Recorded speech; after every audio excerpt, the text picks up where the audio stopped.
The Three Questions is a short story by Leo Tolstoy. This telling is from Thich Nhat Hanh. One day, it occurred to a certain emperor that if he only knew the answers to three questions, he would never stray in any matter. What is the best time to do each thing? Who are the most important people to work with? What is the most important thing to do at all times? The emperor issued a decree throughout his kingdom announcing that whoever could answer the questions would receive a great reward. Many who read the decree made their way to the palace at once, each person with a different answer. In reply to the first question, what is the best time to do each thing? One person advised the emperor, make up a thorough time schedule, planning every hour, day, month, and year for certain tasks, and then follow the schedule to the letter.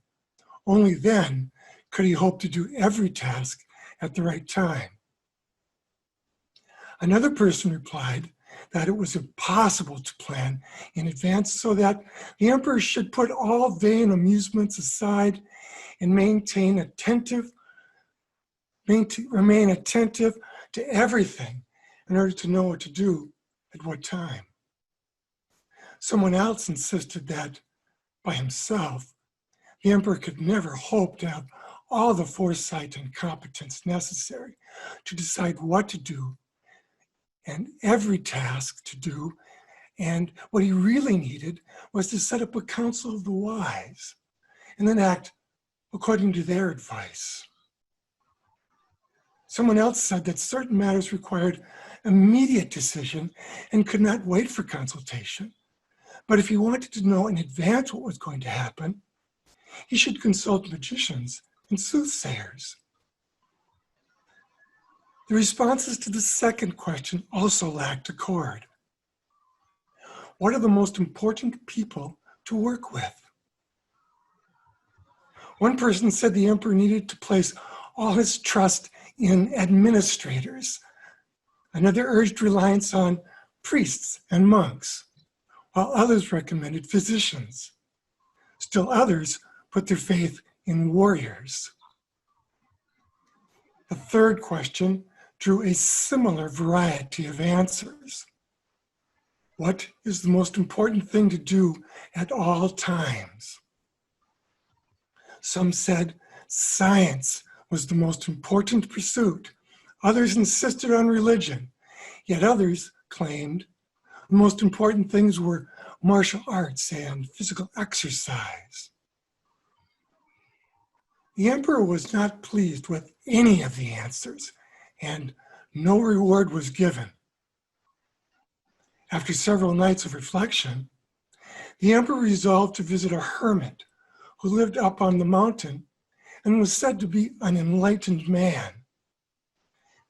The emperor wished to find the hermit and ask him the three questions. He knew that the hermit never left the mountains and was known to only receive the poor, refusing to have anything to do with persons of wealth or power. So, the emperor disguised himself as a simple peasant and ordered his guards to wait for him at the foot of the mountain while he climbed the slope alone to seek the hermit. Reaching the holy man's dwelling place, the emperor found the hermit digging in a garden in front of his hut. When the hermit saw the stranger, he nodded his head in greeting and continued to dig. The labor was obviously hard on him. He was an old man, and each time he thrust the spade into the ground to turn the earth, he heaved heavily. The emperor approached him and said, "I have come to ask your help with three questions. What is the best time to do each thing? What are the most important people to work with? What is the most important thing to do at all times?" The hermit listened attentively, but only patted the emperor on the shoulder and continued digging. The emperor said, "You must be tired. Here, let me give you a hand with that." The hermit thanked him and handed the emperor the spade, and then sat down on the ground to rest. After he had dug 2 rows, the emperor stopped and turned to the hermit and repeated his 3 questions. The hermit still did not answer, but instead stood up and pointed to the spade and said, "Why don't you rest now? I can take over." But the emperor continued to dig. 1 hour passed, then 2. Finally, the sun began to set behind the mountain. The emperor put down the spade and said to the hermit, "I came here to ask you if you could answer my 3 questions. But if you can't give me an answer, please let me know so that I can get on my way home." The hermit lifted his head and asked the emperor, "Do you hear someone running over there?" The emperor turned his head. They both saw a man with a long beard emerge from the woods. He ran wildly, pressing his hands against the bloody wound in his stomach. The man ran toward the emperor, falling unconscious to the ground where he lay groaning.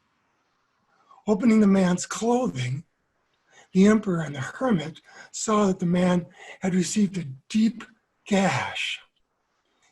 The emperor cleaned the wound thoroughly and then used his own shirt to bandage it in minutes.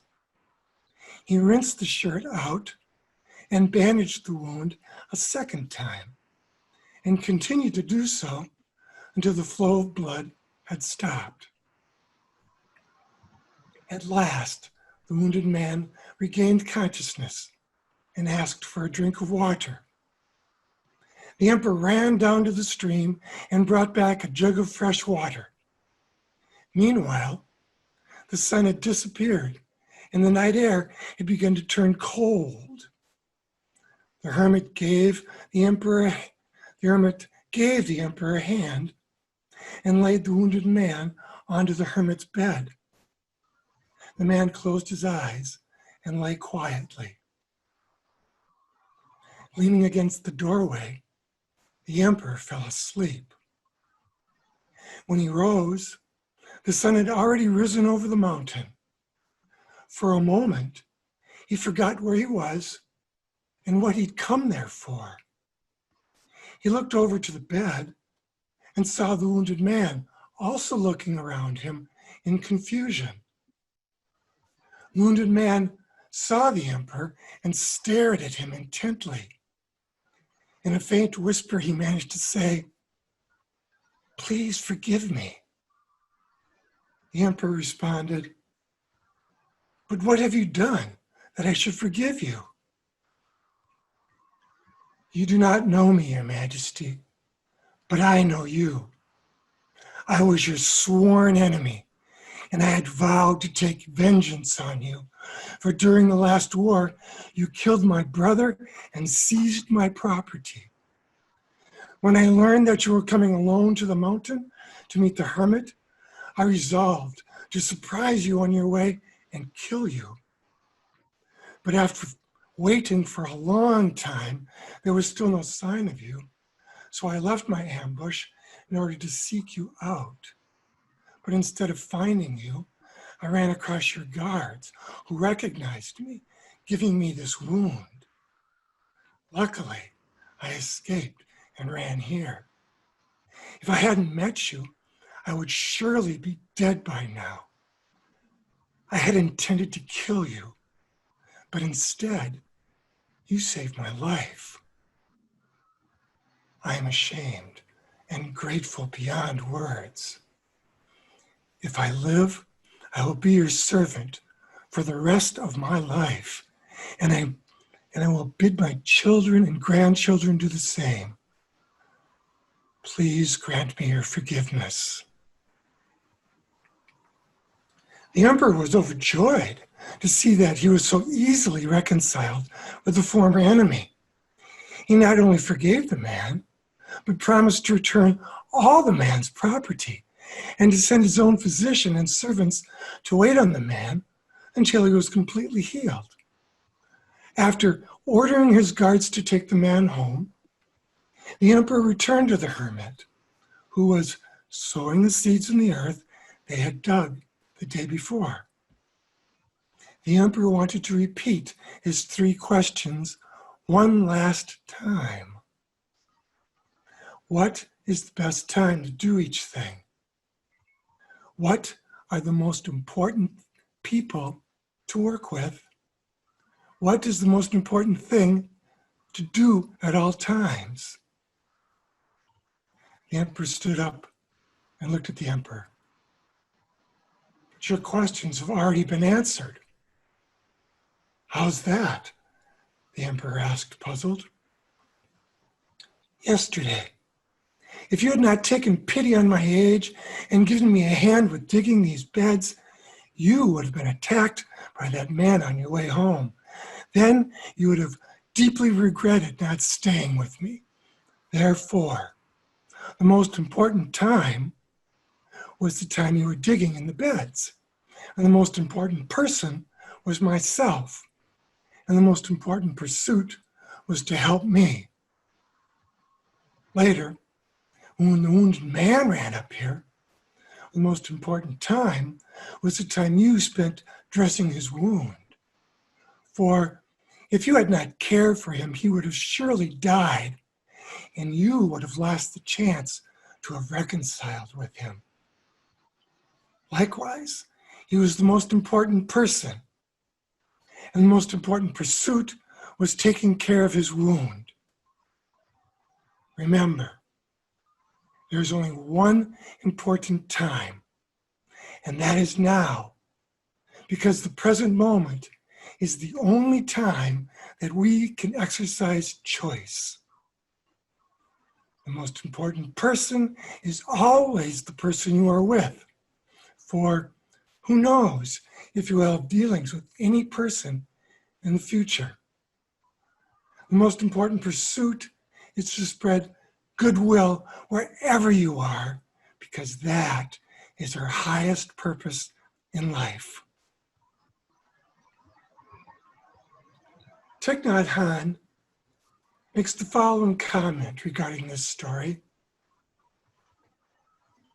We want to bring social service and peace to humanity and to the world, but sometimes we forget that we must serve, bring peace to those closest to us, our spouse, children, family, and our closest friends. This can be challenging when we are social distancing, spending less time with others in social communities and more time at home or at work or at virtual work. So I'm going to suggest an important inquiry for both now and later. How do we stay open and connected to those closest to us? And if we'd like, we can expand on this in widening circles. When we are moving through our day, how can we feel more connected to those around us, people we pass by, and people who are in service? How can we feel more deeply connected with nature so that we realize all life is connected? I'd like to end with a poem by Danushi Lamarisi. I've been thinking about the way when you walk down a crowded aisle, people pull in their legs to let you by, or how strangers say, "Bless you," when someone sneezes, a leftover from the bubonic plague. Don't die, we are saying.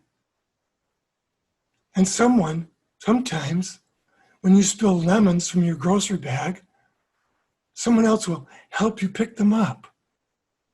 Mostly, we don't want to harm each other. We want to be handed our cup of coffee hot and to say thank you to the person handing it, to smile at them, and for them to smile back, and for the waitress to call us honey when she sets down the bowl of clam chowder, and for the driver in the red pickup truck to let us pass.